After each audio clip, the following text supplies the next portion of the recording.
Selamat pagi, Bapak Ibu Jemaat yang dikasihi Tuhan. Shalom. Perkenankan kami Majelis GKJ Demak membacakan Warta Gereja. Selamat datang bagi warga gereja dan tamu yang mengikuti ibadah pada minggu hari ini tanggal 19 Februari tahun 2023 di GKJ Demak.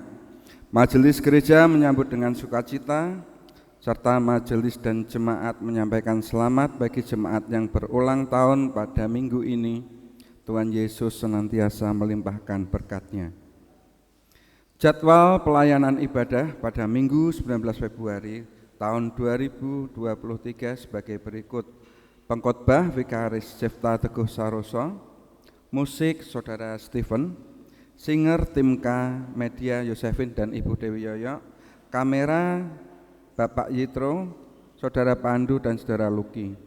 Ibadah Rabu Abu. Masa Paskah akan dimulai pada ibadah Rabu Abu yang akan dilaksanakan pada hari Rabu tanggal 22 Februari tahun 2023 dimulai jam 18.30 serta celengan untuk aksi puasa masa Paskah telah disediakan dan jemaat dapat mengambil celengan tersebut yang ada di depan. Biston syukur. Keluarga Bapak Budi Santoso mengundang jemaat di kelompok 2 dan majelis pamong kelompok 2 untuk hadir dalam Biston syukur mengenang almarhumah Ibu Rosita Manyat yang sudah berjalan 2 tahun ini. Pada hari Selasa tanggal 21 Februari tahun 2023 pukul 17.00 di Rumah Stinggil, rumah Bapak Budi Santoso. Mohon perhatian dan kehadirannya. Persembahan dan informasi lainnya, informasi persembahan Minggu tanggal 12 Februari tahun 2023 serta kegiatan kelompok atau komisi dan yang lainnya dapat dibaca dan dicermati dalam Warta Gereja. Demikian warta gereja yang disampaikan. Selamat beribadah, Tuhan Yesus memberkati.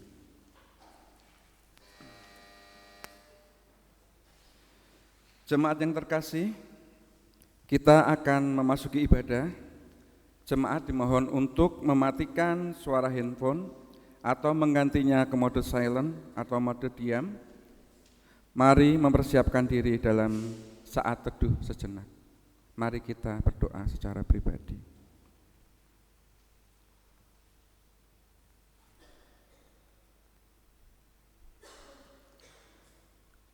Doa secara pribadi cukup.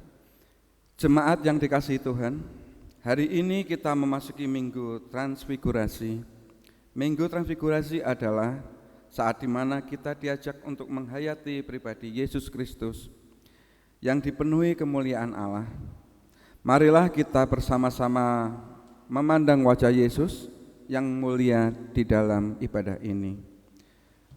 Jemaat dimohon bangkit berdiri dan bersama-sama memuliakan Tuhan melalui pelengkap kidung jemaat yang nomor 2, mulia-mulia namanya. Mulia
Bapak Ibu Saudara yang terkasih, marilah kita bersama-sama menyatakan pengakuan kita bahwa ibadah ini berlangsung di dalam nama Allah Bapa, Putra, dan Roh Kudus.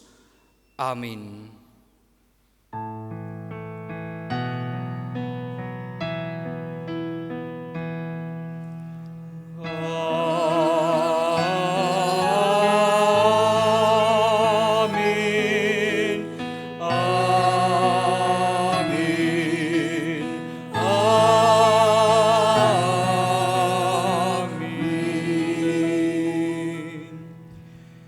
Kasih karunia dan damai sejahtera dari Allah, Bapa kita, dan dari Tuhan Yesus Kristus menyertai kamu. Dan menyertai saudara juga. Dipersilakan duduk. Manusia diyakini sebagai ciptaan termulia dengan ciri akal budi yang dimiliki atas karunia ilahi. Tetapi situasi ini bisa menjadi jebakan dan menghilangkan kemuliaan Tuhan ketika manusia hanya puas dan mengandalkan akal budinya yang terbatas. Di dalam kondisi inilah manusia, yaitu kita, memerlukan Tuhan. Kita angkat pujian pelengkap Kidung Jemaat nomor 124, bait 1 dan 3, di saat ini kau perlu Tuhan.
Mari mengaku dosa di hadapan Tuhan.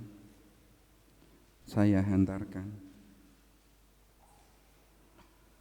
Tuhan Allah Bapa kami anak-anak-Mu ini menghadap kembali ke hadirat-Mu Tuhan, untuk mengakui dosa kami, untuk mengakui pelanggaran kami sebagai manusia. Sering sekali berbuat dosa di hadapan-Mu yang kami sengaja maupun tidak kami sengaja, melalui perbuatan, perkataan, dan apapun yang kami lakukan yang tidak berkenan dengan Engkau. Dengan demikian Tuhan, kami datang menghadap ke hadirat-Mu untuk mengakui semua dosa kami, dan kiranya Kau mau menyucikan semua dosa kami, dan kami akan kembali berkenan di hadapan-Mu. Terima kasih Bapa, hanya di dalam nama-Mu Tuhan Yesus Kristus kami berdoa dan ucap syukur. Haleluya Yesus, amin.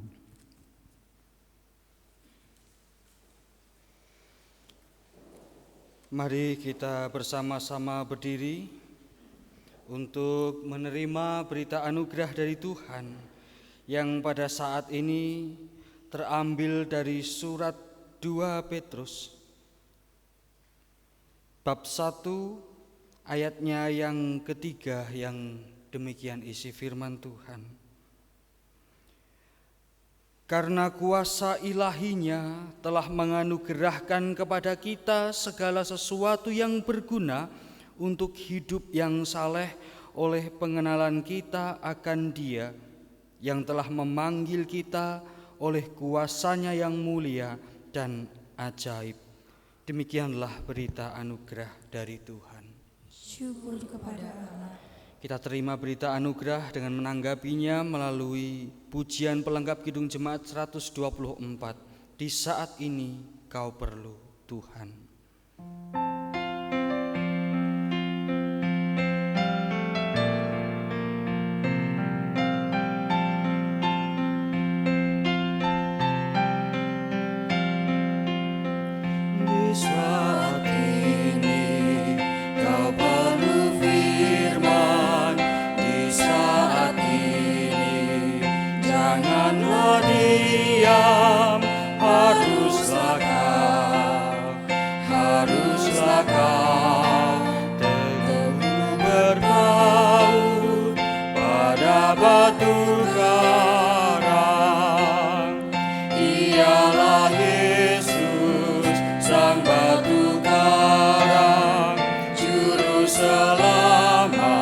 Satu-satunya haruslah kau menempatkan diri pada batu karang. Silakan duduk kembali. Mari kita mempersiapkan diri kita dalam ibadah ini melalui doa kita menghadap Tuhan. Saya hantarkan. Allah Bapa di surga, bersama-sama kami anak-anak-Mu menghadap kehadirat-Mu, membawa puji dan syukur kami atas setiap penyertaan yang sudah kami terima. Kami rasakan berkat-Mu yang selalu baru, tuntunan-Mu yang kami rasakan membawa kami di tempat ini dapat berjumpa dengan saudara-saudara kami seiman, dengan hati yang penuh dengan damai sejahtera, dengan perasaan sukacita yang daripada Tuhan. Bapa di surga, pada saat ini kami bersama-sama di tengah-tengah rasa syukur kami ini hendak menaikkan syafaat kami. Kiranya Engkau berkenan untuk mendengarkan keluh dan kesah kami ya Bapa. Kami membawa di dalam doa bangsa dan negara kami Indonesia. Kiranya Engkau senantiasa menuntun, merengkuh, memperhatikan setiap pergumulan persoalan yang ada di tengah-tengah bangsa negara ini. Dan kami ingin menyerahkan para pemimpin kami, baik dari presiden, wakil presiden, para menteri, DPR, sampai para pemimpin kami yang ada di daerah. Kiranya Engkau memakai mereka dan melalui kepemimpinan mereka, bangsa dan negara ini boleh berjalan seturut dengan kehendak-Mu. Saat ini kami juga ingin menyerahkan gereja Tuhan di seluruh penjuru bumi.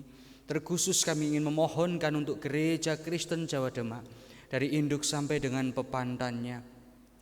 Dengan setiap program yang sudah dirancangkan, yang dimiliki, yang sedang dijalankan maupun yang sedang dipersiapkan, kiranya Engkau senantiasa memberkati, menyertai kami, dan memakai kami semua umat Tuhan, baik dari majelis sampai dengan jemaatnya, dapat bersatu padu, bergerak bersama membangun gereja ini, supaya apa yang kami lakukan ini hanya untuk memuliakan nama-Mu saja. Kami juga berdoa untuk setiap umat-Mu, anak-anak Tuhan di gereja ini, dengan pekerjaannya masing-masing, dengan pergumulannya masing-masing, pekerjaan baik yang ada di instansi pemerintah, swasta, baik yang berdagang, ada di ladang, dan usaha-usaha yang lain. Setiap pekerjaan yang sudah Tuhan berikan, Kiranya Engkau memakai pekerjaan tersebut. Kiranya Engkau memakai setiap jerih payah yang dilakukan, setiap usaha yang dijalani menjadi jalan berkat Tuhan bagi anak-anak-Mu, umat Tuhan di sini. Sehingga berkat Tuhan boleh dirasakan, rezeki boleh mengalir untuk kehidupan mereka, supaya kehidupan mereka pun juga semakin diberkati untuk menjadi berkat bagi sesamanya. Kami membawa di dalam doa untuk anak-anak Tuhan yang saat ini rindu akan pekerjaan yang selama ini diharapkan. Bapa kiranya menuntun mereka mendapatkan pekerjaan yang terbaik.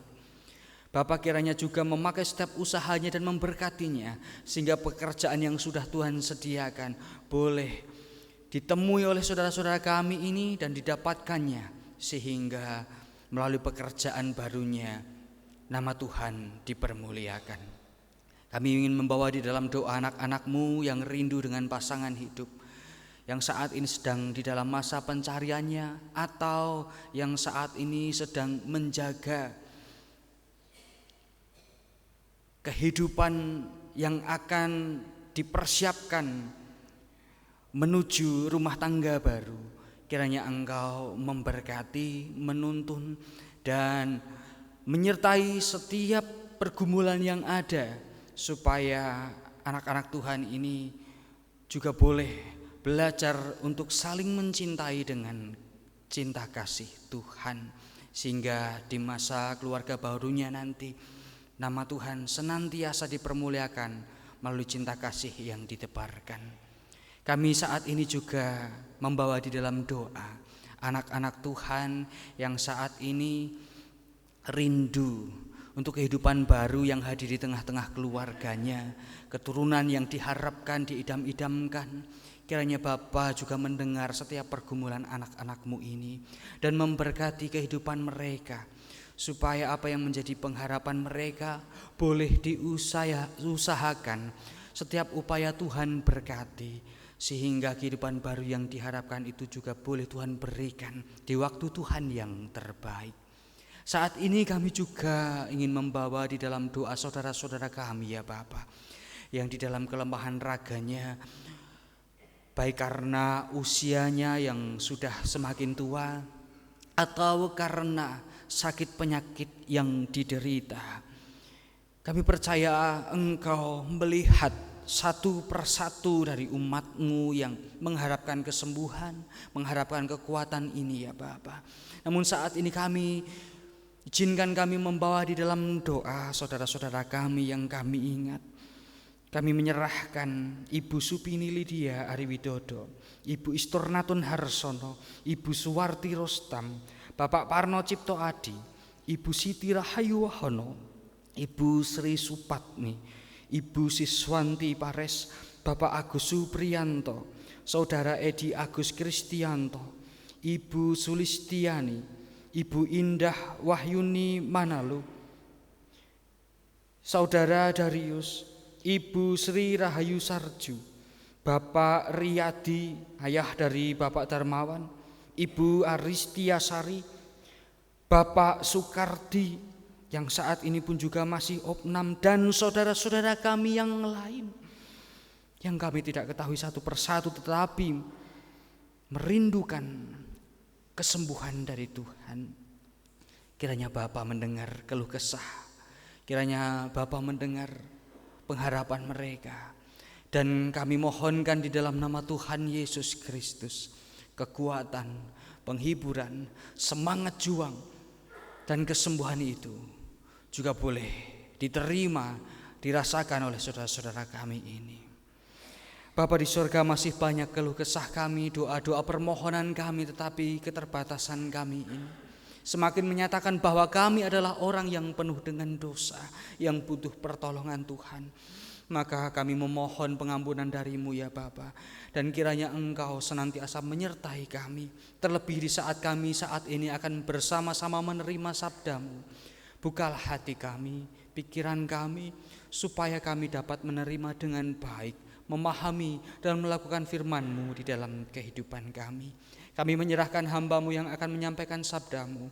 Pakailah dia, urapi dengan Roh Kudus-Mu, supaya apa yang disampaikan itu semua adalah sesuai dengan kehendak-Mu saja. Berfirmanlah ya Bapa, kami semua sudah siap untuk menerimanya. Di dalam nama Tuhan Yesus Kristus kami berdoa. Amin.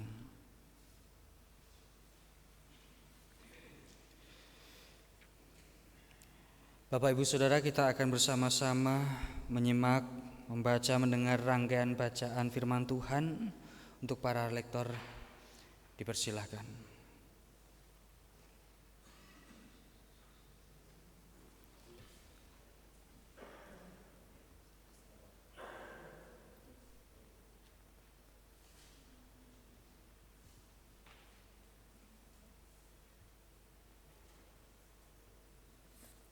Firman Tuhan dari Keluaran pasal 24 ayat yang ke-12 sampai dengan ke-18. Tuhan berfirman kepada Musa, "Naiklah menghadap aku ke atas gunung dan tinggallah di sana, maka aku akan memberikan kepadamu loh batu, yakni hukum dan perintah yang telah kutuliskan untuk diajarkan kepada mereka." Lalu bangunlah Musa dengan Yosua, abdinya. Maka naiklah Musa ke atas gunung Allah itu. Tetapi kepada para tua-tua itu ia berkata, "Tinggallah di sini menunggu kami, sampai kami kembali lagi kepadamu. Bukankah Harun dan Hur ada bersama-sama dengan kamu? Siapa yang ada perkaranya, datanglah kepada mereka." Maka Musa mendaki gunung dan awan itu menutupinya. Kemuliaan Tuhan diam di atas gunung Sinai, dan awan itu menutupinya 6 hari lamanya. Pada hari ketujuh dipanggilnyalah Musa dari tengah-tengah awan itu. Tampaknya kemuliaan Tuhan sebagai api yang menghanguskan di puncak gunung itu pada pemandangan orang Israel. Masuklah Musa ke tengah-tengah awan itu dengan mendaki gunung itu, lalu tinggallah ia di atas gunung itu 40 hari dan 40 malam lamanya. Demikian firman Tuhan. Syukur kepada Allah.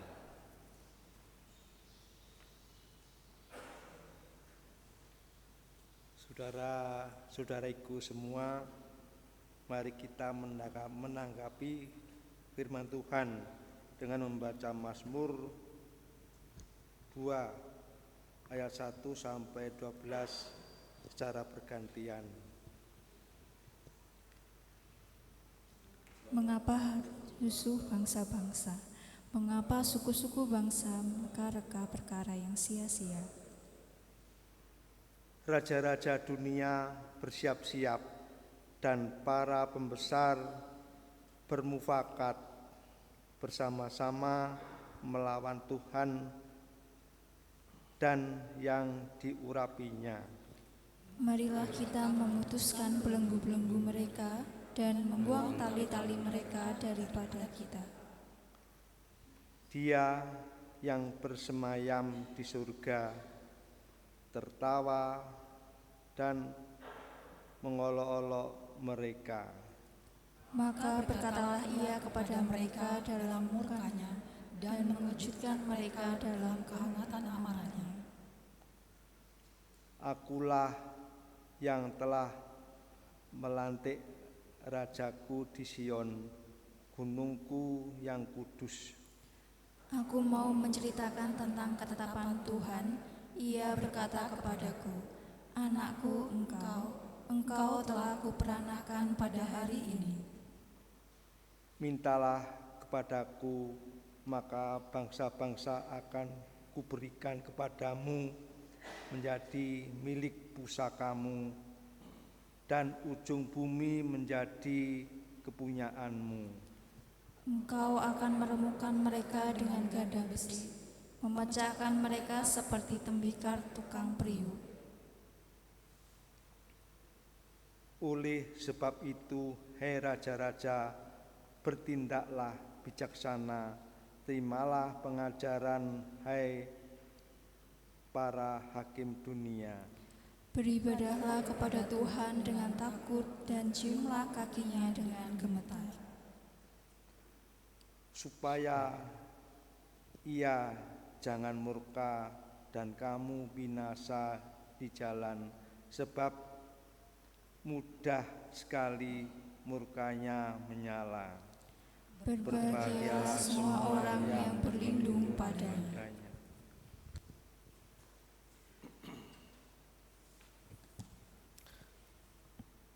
Bacaan kedua terambil dari 2 Petrus 1:16 sampai dengan 21.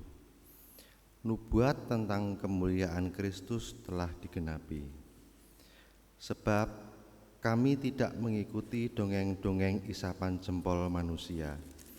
Ketika kami memberitahukan kepadamu kuasa dan kedatangan Tuhan kita, Yesus Kristus sebagai Raja, tetapi kami adalah saksi mata dari kebesarannya.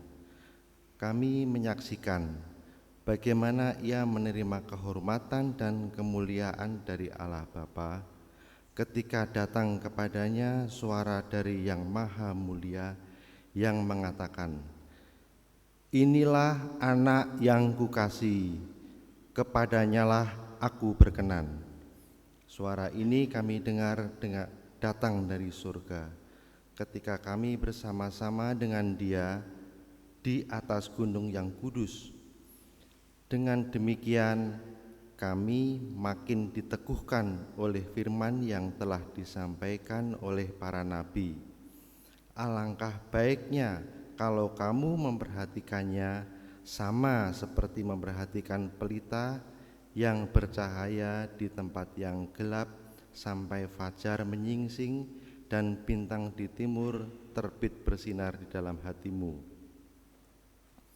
Yang terutama harus kamu ketahui ialah bahwa nubuat-nubuat dalam kitab suci tidak boleh ditafsirkan menurut sekehendak sendiri, sebab tidak pernah nubuat dihasilkan oleh kehendak manusia, tetapi oleh dorongan Roh Kudus orang-orang berbicara atas nama Allah.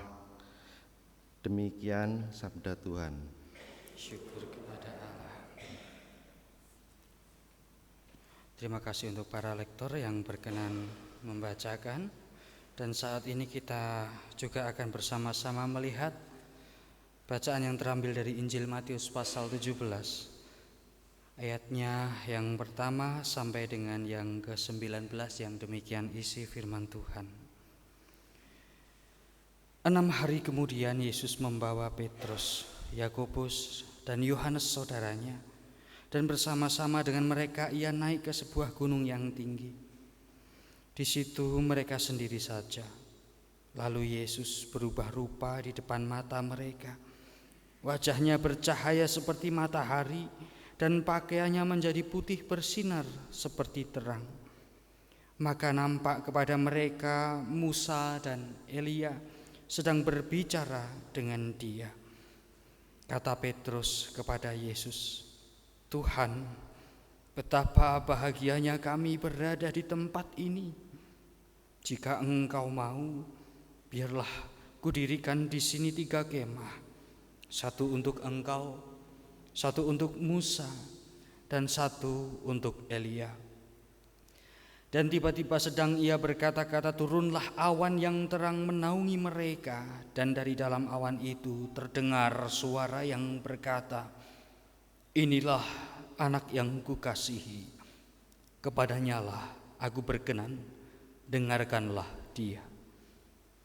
Mendengar itu tersungkurlah murid-muridnya dan mereka sangat ketakutan.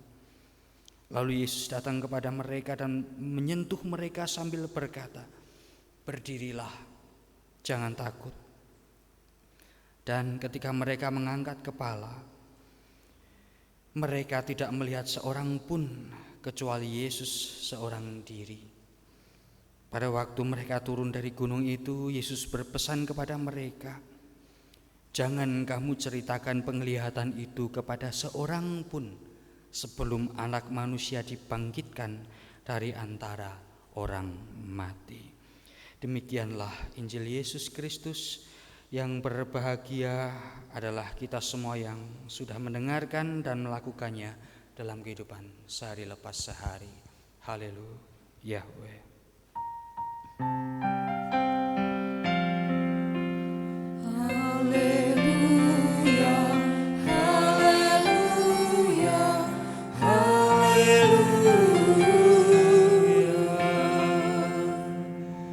Selamat pagi Bapak Ibu Saudara. Shalom. Damai sejahtera nggih. Bapak Ibu Saudara, ada sebuah ungkapan yang saat ini sudah lama sebenarnya, tetapi saat ini mungkin juga masih relevan, bahwa orang sibuk beragama tetapi lupa bertuhan. Kita sering melihatnya ya, di mana itu, di media sosial atau banyak tempat lah yang bisa menuliskan itu. Mungkin ada yang bikin status seperti itu juga ada gitu kalau saya baca gitu. Ya. Orang sibuk beragama tetapi lupa bertuhan. Kurang lebih itu ungkapan untuk sebagian umat manusia. Mengapa ungkapan itu kemudian bisa menggambarkan keadaan manusia? Kalau kita cermati di dalam kehidupan kita sehari-hari, orang yang sibuk beragama itu bisa kita lihat. Mereka sibuk dengan dalil-dalil yang dimiliki, aturan-aturan yang ada, sampai kemudian lupa atau tidak memahami apa yang sebenarnya menjadi kehendak Tuhan. Dan demikian juga orang yang sibuk beragama itu sampai lupa ketika mereka sudah ngotot pokoknya ngene, aturane ngene, ora iso diganggu gugat, ora iso dikaji ulang misalkan seperti itu. Mereka fokus di dalam aturan itu sampai lupa tujuan aturan itu untuk apa. Mungkin kita pernah ditanya, manusia hidup untuk aturan atau aturan ada untuk hidup manusia? Jawabannya yang mana ini? Manusia hidup untuk aturan atau aturan ada untuk hidup manusia?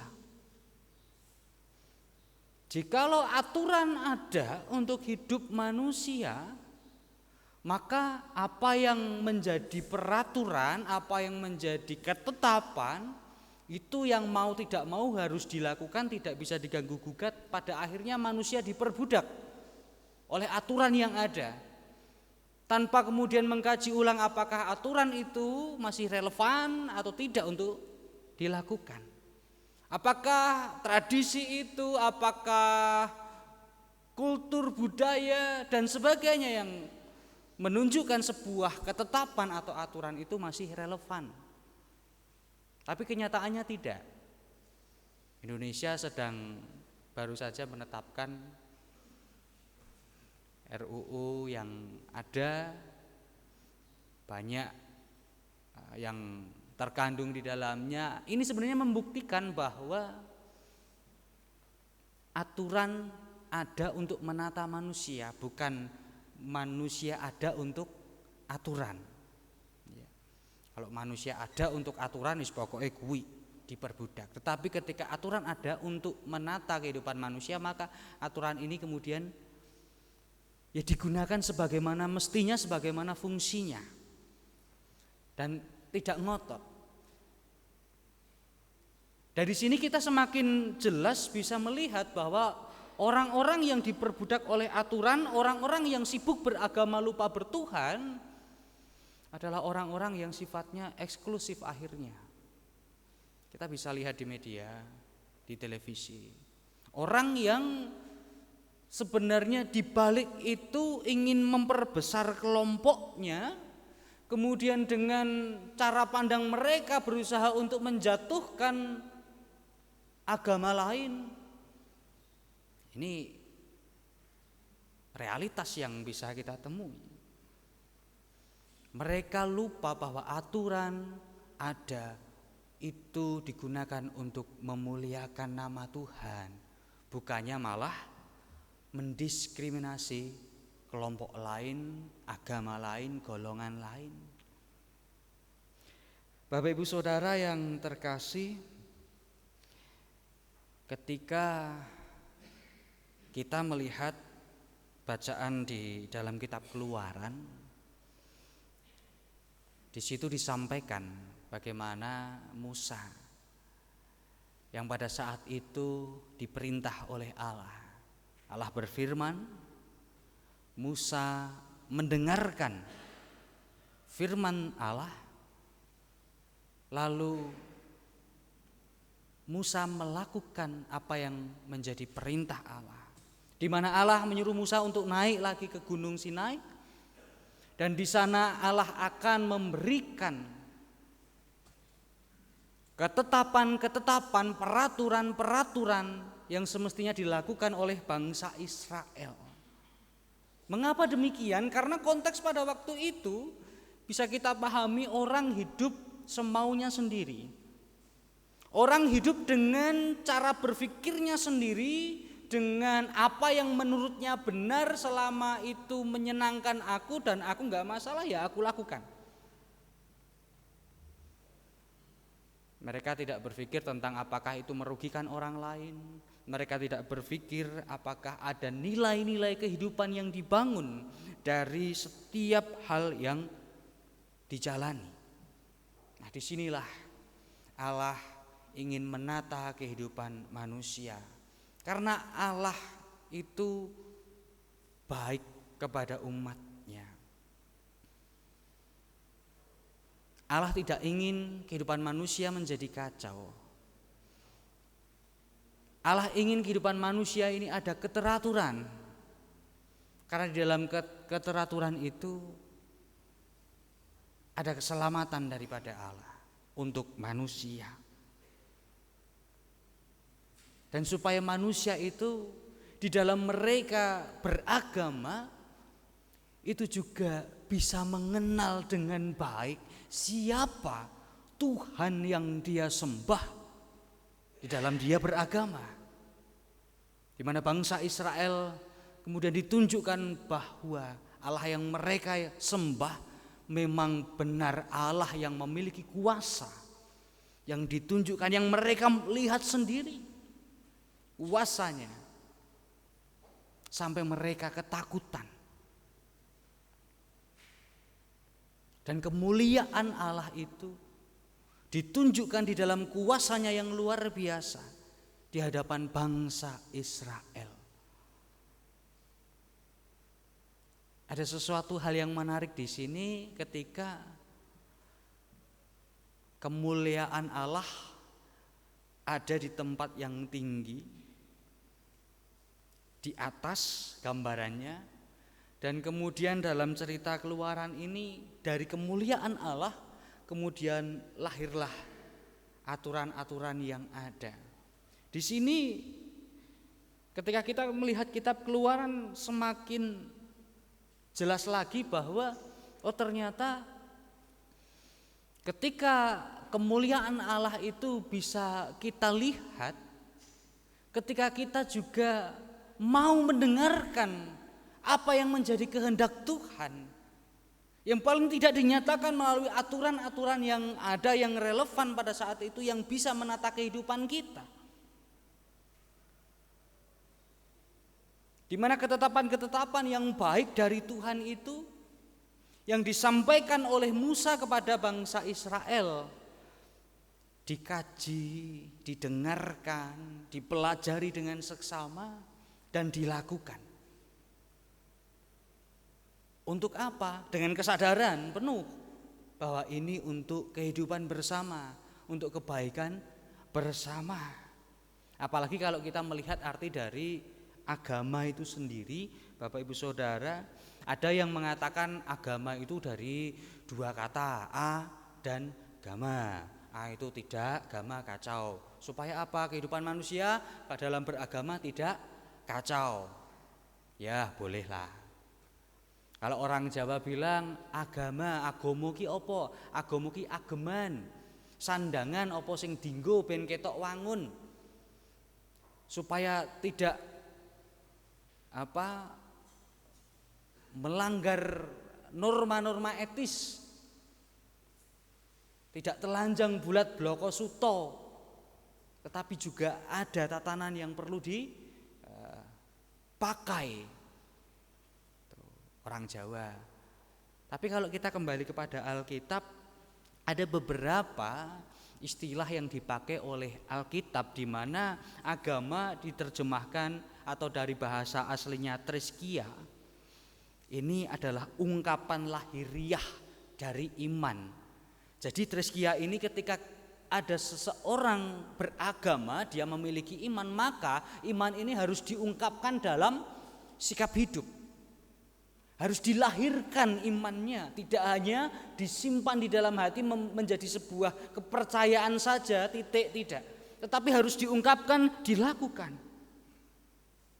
Dan kalau kita lihat di para kitab Yakobus sendiri menyebut agama ini dengan kata ibadah. Sampai Yakobus memperbandingkan ibadah yang semu dengan ibadah yang sejati seperti apa. Jadi orang beragama itu adalah orang yang beribadah.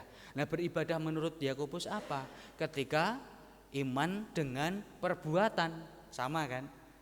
Iman dengan perbuatan supaya hidup, tidak mati. Karena iman tanpa perbuatan adalah mati. Dalam bahasa Yunaninya dikaiosin, artinya kebenaran. Di sini kita belajar bahwa ketika kita beragama berarti kita sedang mencari kebenaran. Kebenaran siapa? Apakah kebenaran diri sendiri? Tidak. Kebenaran Tuhan. Dan saat kita belajar dari Musa mau mendengarkan Tuhan karena Musa ingin mencari kebenaran Tuhan, bukan kebenarannya sendiri. Dan di Gunung Sinai kita lihat bacaannya, Musa benar-benar khusyuk menerima apa yang Tuhan perintahkan selama 40 hari 40 malam. Kula mbayangke Musa janjane teng mriku niku nggih kalih nyinaoni. Sinau. Jane sing dikersake Gusti Allah niku napa? Yang diinginkan Tuhan itu sebenarnya apa? Supaya saya tidak keliru menyampaikannya kepada bangsa Israel. Benar-benar dipelajari. Benar-benar disaring. Bukan kehendak Musa sendiri yang disampaikan, tetapi kehendak Tuhanan yang disampaikan kepada bangsa Israel. Dan tentunya ini semua supaya kehidupan bangsa Israel di dalam kehidupan yang benar, hidup yang teratur, hidup yang membawa damai sejahtera.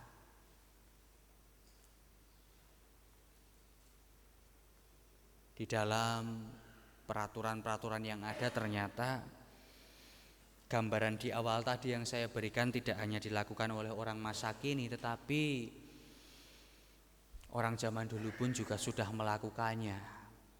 Ketika Tuhan Allah memberikan peraturan-peraturan, semakin lama orang menyalahartikan aturan yang diberikan Tuhan, sampai menggunakan aturan ini tidak sebagaimana mestinya, dan memahami aturan-aturan yang ada ini itu justru untuk menjatuhkan orang lain, untuk menindas orang lain.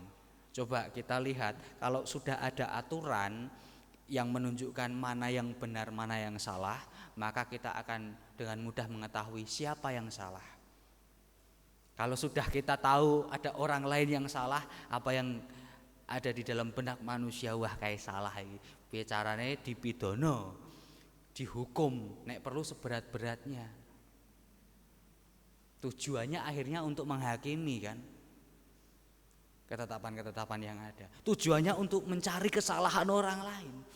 Tujuannya untuk menjatuhkan orang lain. Aturan ada memang untuk menata dan menunjukkan kesalahan, tetapi kesalahan itu bukan digunakan untuk menghakimi orang lain dan menjatuhkannya. Tetapi bagaimana ketika kita tahu ada orang yang bersalah, maka kita mencoba untuk merangkulnya, mengangkatnya dan memulihkannya supaya kemuliaan Allah itu hadir di dalam kehidupan bersama.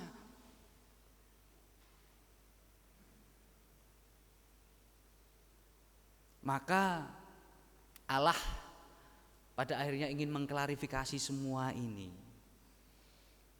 Allah turun sendiri ke dunia. Allah hadir di dalam pribadi Yesus yang ingin menunjukkan bahwa sebenarnya yang dikehendaki oleh Allah itu bukan aturan yang kemudian untuk menjatuhkan orang lain seperti itu, tidak, tetapi aturan yang ada untuk menata dan bagaimana caranya kehidupan kita itu tertata dengan baik. Sampai akhirnya Allah memberikan teladan dengan dirinya sendiri di dalam Tuhan Yesus. Kehidupan yang sebagaimana mestinya, kehidupan yang tertata, kehidupan yang berani berkorban untuk kebaikan bersama, untuk damai sejahtera semua umat. Jer Basuki mawa beya ngendikane tiang sepuh. Semua itu ada harganya. Kita menginginkan keselamatan juga ada harganya. Kita menginginkan sesuatu, ada harga yang harus dibayar. Dan Allah sudah menunjukkan bahwa ketika Allah juga menginginkan manusia untuk hidup yang baik, untuk mendapatkan keselamatan, Allah menunjukkan sendiri dengan darahnya yang kudus dari Tuhan Yesus Kristus membayar dosa-dosa manusia, semata-mata untuk mengingatkan manusia bahwa mari kita hidup di dalam keteraturan, bukan untuk saling menghancurkan. Dan di dalam peristiwa yang disampaikan oleh Injil Matius, Bapak Ibu Saudara, semakin nyata bahwa kehadiran Allah di dalam Tuhan Yesus Kristus itu bukan sesuatu yang kemudian bisa diragukan lagi. Injil Matius mencatat bahwa Yesus yang dalam rupa manusia ini memang dialah yang terpilih, dialah Mesias, dialah Allah yang memiliki kemuliaan. Sampai digambarkan oleh penulis Matius, peristiwanya tidak berbeda dengan pada saat Musa naik, ada kemuliaan Tuhan di situ. Di gunung yang tinggi. Terlebih ketika kehadiran Yesus dilihat oleh ketiga muridnya, ada kehadiran Musa dan Elia.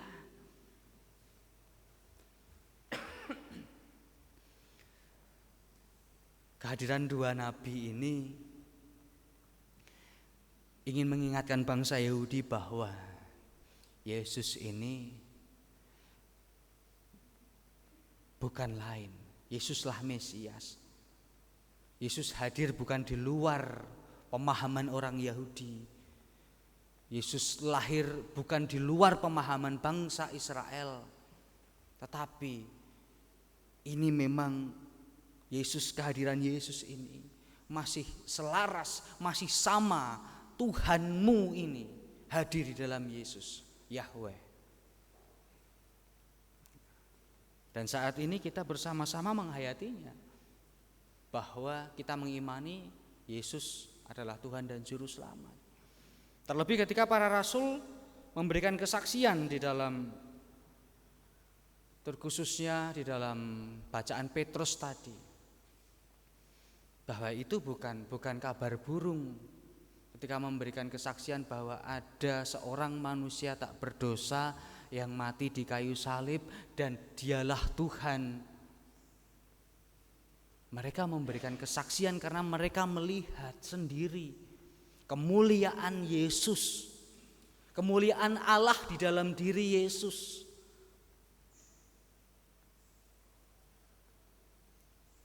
Pertanyaannya, kemuliaan Allah saat ini, bagaimana cara kita kemudian menanggapinya terkait dengan tema dengarkanlah Tuhan. Tentu ketika Yesus sendiri sudah memberikan teladan, bagaimana cara kita mendengarkan apa yang dikehendaki Tuhan, yaitu melalui pengajaran-pengajaran yang ada. Pengajaran itu tentang nilai-nilai kekristenan, tentang ketetapan-ketetapan Tuhan yang terkandung di dalam nilai kehidupan, itu bisa kita dapatkan. Terutama secara prinsip bagaimana seseorang itu bisa membuka diri untuk menerima nasihat. Orang bisa membuka diri untuk menerima masukan, sehingga apa yang kemudian akan disampaikan itu juga dengan dasar yang kuat. Karena yang didengarkan adalah orang-orang yang dipakai Tuhan memberikan nasihat-nasihat dengan dasar firman Tuhan, dengan dasar yang kuat, yang relevan. Bapak Ibu Saudara yang terkasih, saat ini marilah kita bersama-sama menghayati bagaimana kehidupan kita banyak sekali menemui perkara-perkara yang kadang sulit untuk kita pahami. Bisa kita pertanyakan dalam diri kita, apakah karena kehidupan kita yang belum mau ditata oleh Tuhan, karena kehidupan kita yang masih kacau, belum ada keteraturan di dalam kehidupan kita, yang tidak mau mendengarkan nasihat, tidak mau mendengarkan masukan, tidak mau mendengarkan firman Tuhan. Kita bisa berbenah.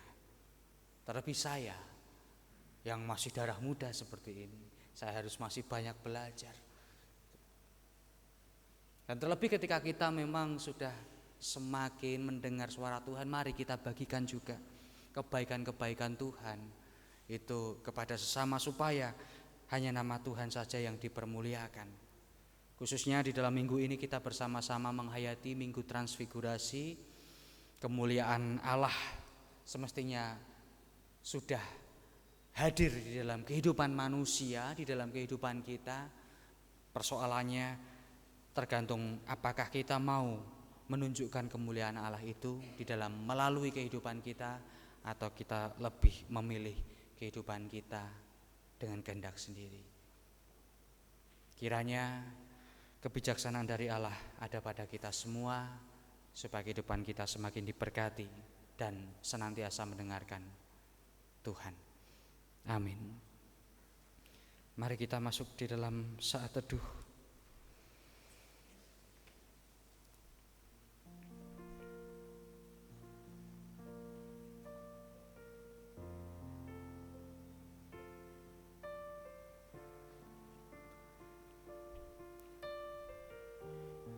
Kita mencoba untuk merefleksikan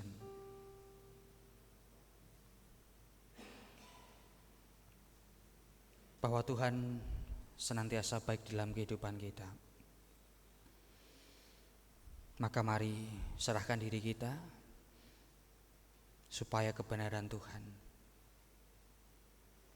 itu boleh kita dapatkan dan membawa kita di dalam kedewasaan iman. Dan mari kita serahkan sepenuhnya hidup kita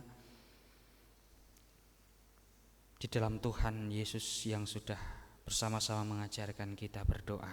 Mari kita lantunkan bersama.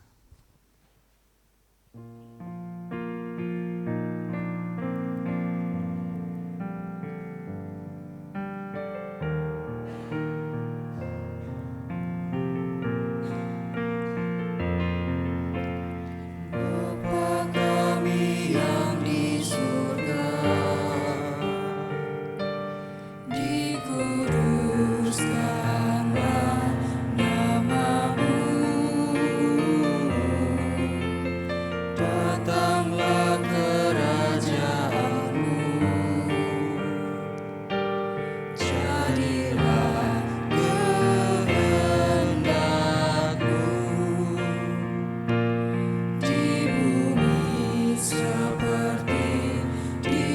surga.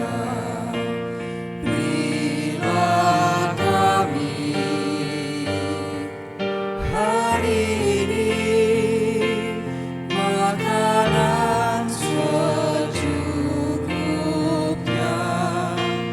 dan ampuni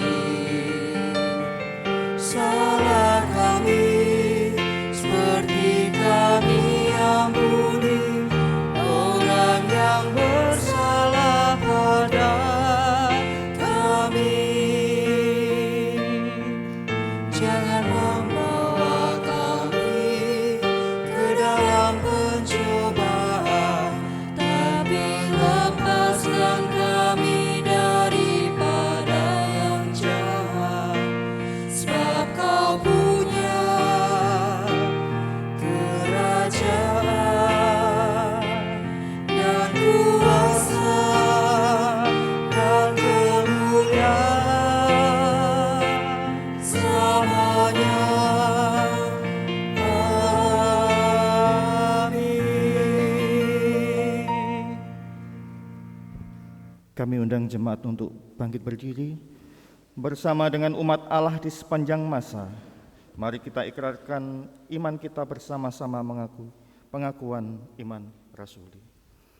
Aku percaya kepada Allah Bapa yang Maha Kuasa, Khalik langit dan bumi, dan kepada Yesus Kristus anaknya yang tunggal Tuhan kita, yang dikandung daripada Roh Kudus, lahir dari anak darah Maria, yang menderita di bawah pemerintahan Pontius Pilatus, disalibkan, mati dan dikuburkan, turun ke dalam kerajaan maut.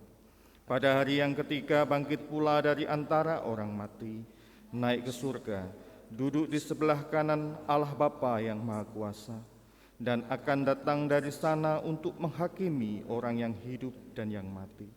Aku percaya kepada Roh Kudus, gereja yang kudus dan persekutuan orang kudus, pengampunan dosa, kebangkitan daging dan hidup yang kekal.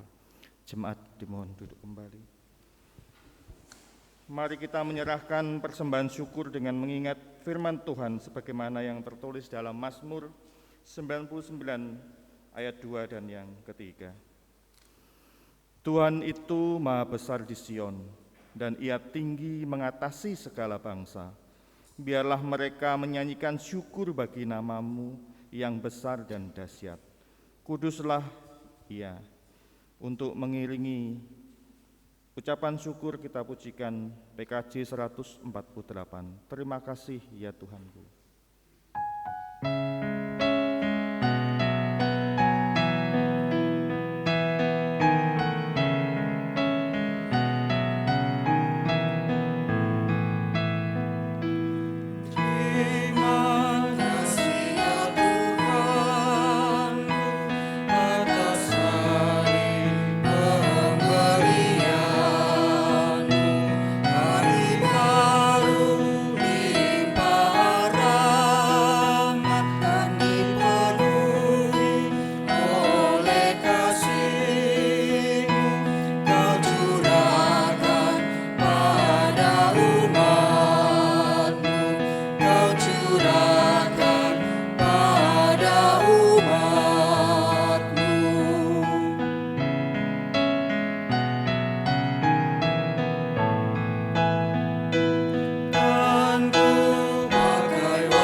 Kami undang jemaat untuk bangkit kembali.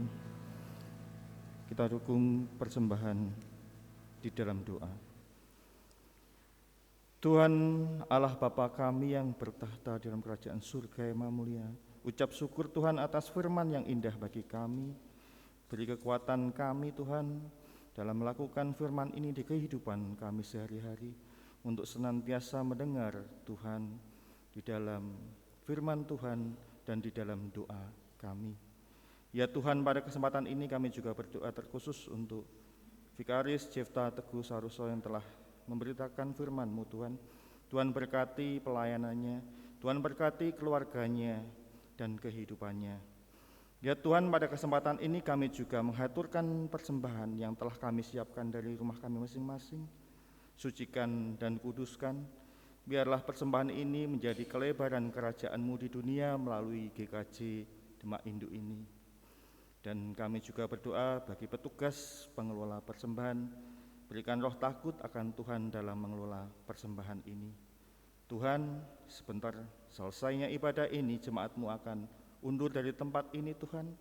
Pimpin sertai di dalam perjalanan, dan nantinya kalau ada yang melaksanakan aktivitas atau kegiatan, semoga Tuhan pimpin. Ampuni sekiranya kesalahan kami yang tidak berkenan di hadapan Tuhan. Sucikan dan kuduskan kami, layakkan kami menjadi anak Tuhan sampai kedatangan Tuhan. Yang kedua, hanya di dalam nama Tuhan kami Yesus Kristus kami telah bersyukur dan berdoa. Haleluya. Amin.